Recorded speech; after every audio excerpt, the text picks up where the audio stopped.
Alright, hey guys, Pax, welcome back to another Pokemon Pocket video, and in this video we'll be going over the best decks to use from the Paradox Drive meta. Before we get into the video, as always, I really do appreciate it if you like and subscribe. It really does help me out, especially as a small-time content creator. If you guys are new to my meta reports, I'm actually tweaking it a little bit. I'll essentially look at the top performing decks from tournaments this past week, just going down this list, looking at all the new contenders, and at the end of the video I'll be using one of these decks in PvP to see how it performs. The link to the website will be down in the description. Without further ado, let's get right into it. So yes, here we go. It's going down the list. The best deck, the most top performing deck currently in the market is Mega Altaria EX Espeon, which, I mean, I feel like everybody saw it coming. As soon as Espeon was revealed, people were like, okay, Sleep's gonna get far more intimidating, a lot more successful. So yeah, looking at this from the past week, 354 players used it, 50.62% win rate, not too bad. So just delving right into it.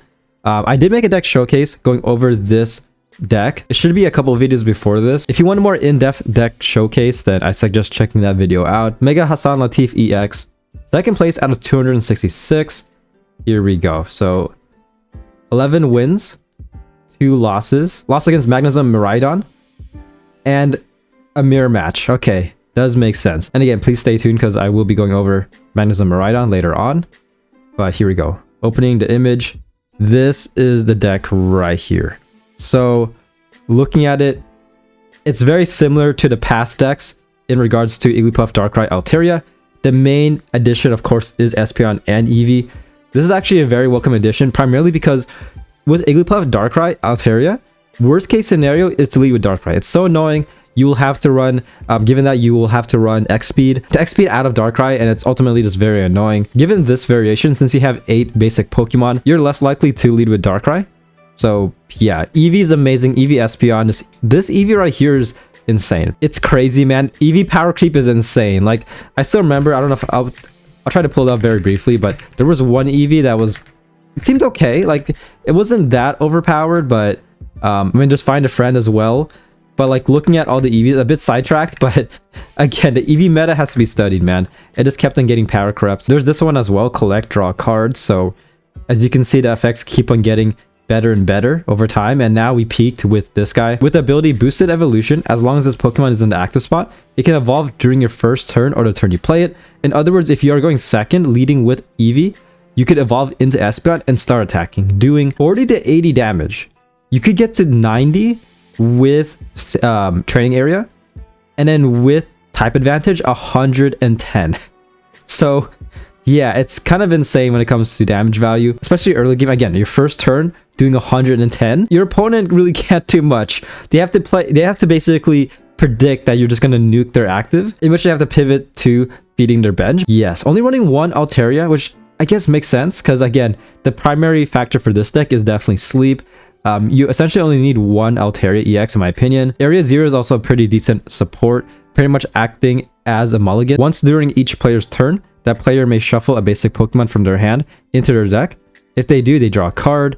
So yeah, looking at, once again, our deck list, a lot of basic Pokemon, 8 basic Pokemon, and you're definitely going to run into some scenarios where your whole backline is built and you still have a bunch of basics in your hand. So for the moment, it might be more beneficial to Area 0. You could also pair Lucia and Area 0 to draw a bit more cards, so that's pretty cool. But yeah, very solid deck. Again, it's just Igglybuff, Darkrai. I said this in my deck showcase, but I don't get what they were thinking. Like, did Sleep need a buff? Be completely honest with yourself here. Igglybuff, Darkrai last season was one of the best decks. I don't know why we need Espeon. Like, Espeon's a good addition, but like, why? I'm questioning why. We didn't really need Espeon in my opinion. Like, it's cool to have if you're a huge Igglybuff Darkrai fan. Otherwise, it's very annoying to work around. Igglybuff already does a max of 50 damage your first turn. Igglybuff is amazing going first, and then Espeon's amazing going second. But yeah, that is the Espeon Darkrai Mega Altaria deck. Regardless, if you hate Altaria, Igglybuff, Darkrai, this deck is very solid. If you're a new player and you want a very solid deck to invest in, I'd probably invest in this. Granted, I mean, it does require a bit of RNG with the coin flips, the sleep conditions. But there's been so many times where I just get screwed because of that. Regardless, after attacking, you're still going to do a ton of damage because of the Darkrai buff. So there's that. But yeah, looking at the next deck on our list, what do we have? We have Miraidon EX Magnezone. I did also make a deck showcase of this if you want to check it out. Here we go. So Duca won 11 times, got 3 losses. Looking at the matches, lost against Mega Altaria Espeon. Okay, makes sense. A mirror match and another mirror match. A lot of Magnezone Miraidons in the meta. Also looking at the win rate right here, 50%, and 203 players used it.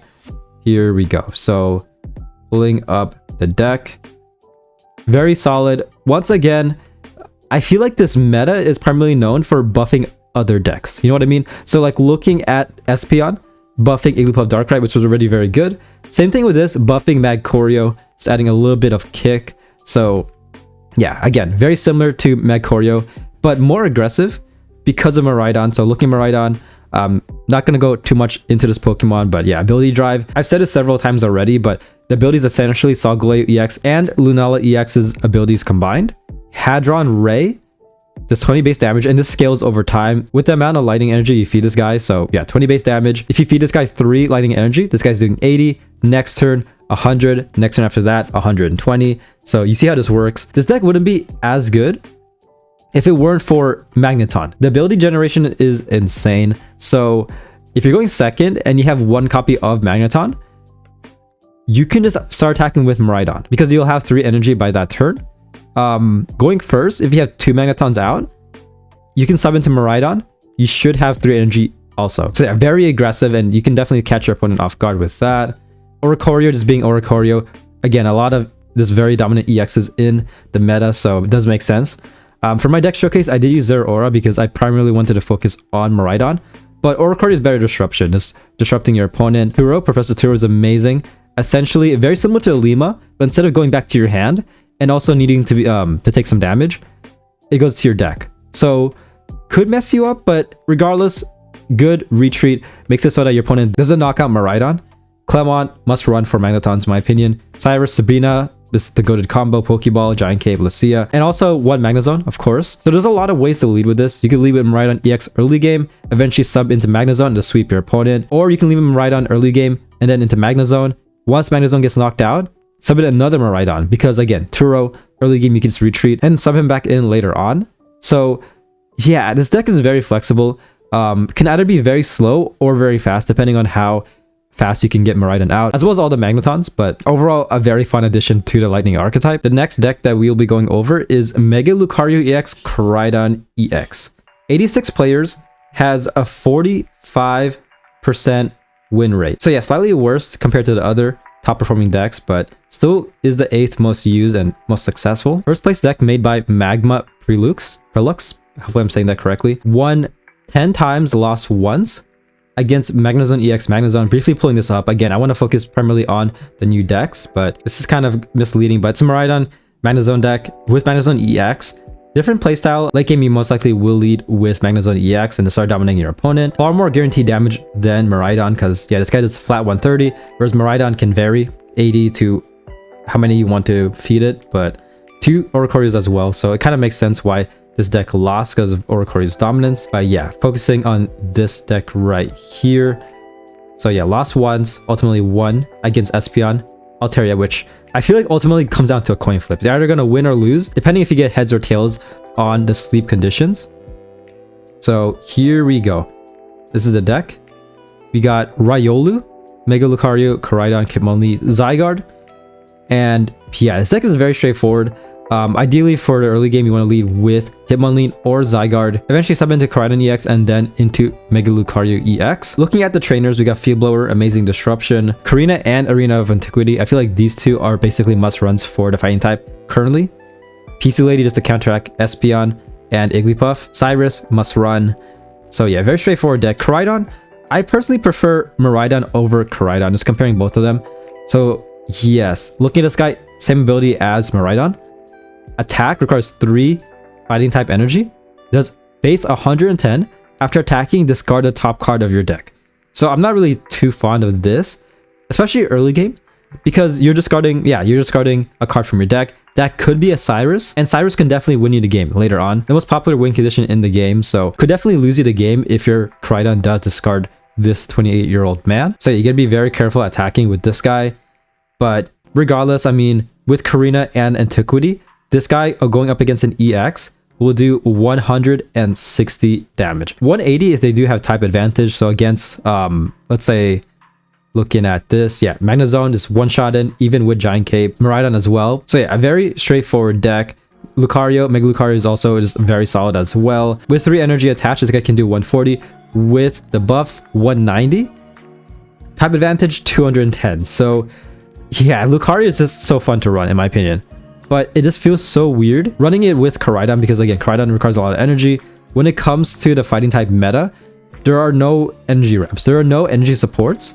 So you have to build it manually. So in other words, for a Koraidon EX to attack, you have to wait 3 turns until you have enough energy.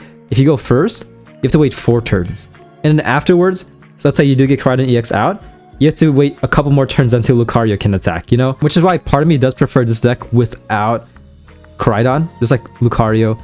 Just out of curiosity, just looking at this. Mega Lucario Hitmontop did drop to 15th place. Win rate is slightly worse. Again, the meta is still fairly new. Despite the pack being out for a week, things can definitely change, especially once rank does begin. But that was the Mega Lucario Koraidon deck. The last deck that we will be going over is the Iron Valiant Iron Crown deck right here. 64 players used it, 49% win rate. Not that bad, but again, given the less player count, it should be a bit higher. Deck made by VB Zari. Won 8 times, lost twice, and got 1 tie. Lost against Hydreigon Mega Absol, which, I mean, just looking at this very briefly yet again, very solid deck. I might make a deck showcase going over this because, I mean, it's just very solid. Hydreigon has been solid ever since release, and yeah, this continues to get better and better. But looking at this deck, very straightforward. You want to get Hydreigon out as fast as possible. Mega Absol in your bench, as well as Bomberder supporting, Cyrus, Sabrina. Yeah, just be very aggressive early game, making so that your opponent can't build up. That's basically this deck in a nutshell. Zoroark EX Mega Absol, similar boat. You want to be super aggressive early game. Also doing some chip damage with Darkrai EX. Zoroark's amazing because it only requires 1 energy. Does a max of 90 damage, 110 with type advantage. And again, very straightforward. Zoroark EX into active, Mega Absol EX, Darkrai EX, and Bomberder in the bench. And just bully your opponent early game. And yeah, looking at trainers, very straightforward stuff. Training area to do a bit more damage with Zoroark. Lost against Suicune Ex Baxcalibur. Very solid deck yet again. A good investment if you are a Suicune fan or just like water type in general. So running Juliana though, interesting. This guy's running Juliana. We shall see how prominent this trainer supporter card will be. People are comparing this to Serena in a sense, but yeah, after using it, you essentially just put a random stage 2 Pokemon from your deck into your hand. In this case, putting a Baxcalibur into your hand. Yeah, very straightforward. Again, if you guys haven't seen this deck in ranked, if you're a new player, ideally for this deck, you want to lead with Suicune EX. Get at least 1 Baxcalibur built in your bench, as well as Shenpao EX in your bench. Eventually sub into Shenpao EX and use Diving Icicles to chip your opponent's either active or backline. After attacking, you discard all water energy from this Pokemon. However, if you have 2 Baxcaliburs out, Shenpao can get fully built each turn, able to attack consistently. So yeah, a lot of potential. And yeah, looking at the trainers, very straightforward stuff. No Cyrus because, again, Shenpao EX's primary focus is to chip the bench. You don't really need Cyrus, especially once you can get this guy out. All right, so looking at Iron Valiant, Iron Crown. Once again, I did make a deck showcase of this deck. Instead of Iron Boulder, I did focus on Swablu and Altaria. Iron Valiant is amazing, just in case you guys don't know, because of Future System. Attacks used by your future Pokemon cost 1 colorless energy less. So it has to be colorless. In other words, looking at Iron Valiant, it requires 2 Psychic, so not benefiting from its own ability.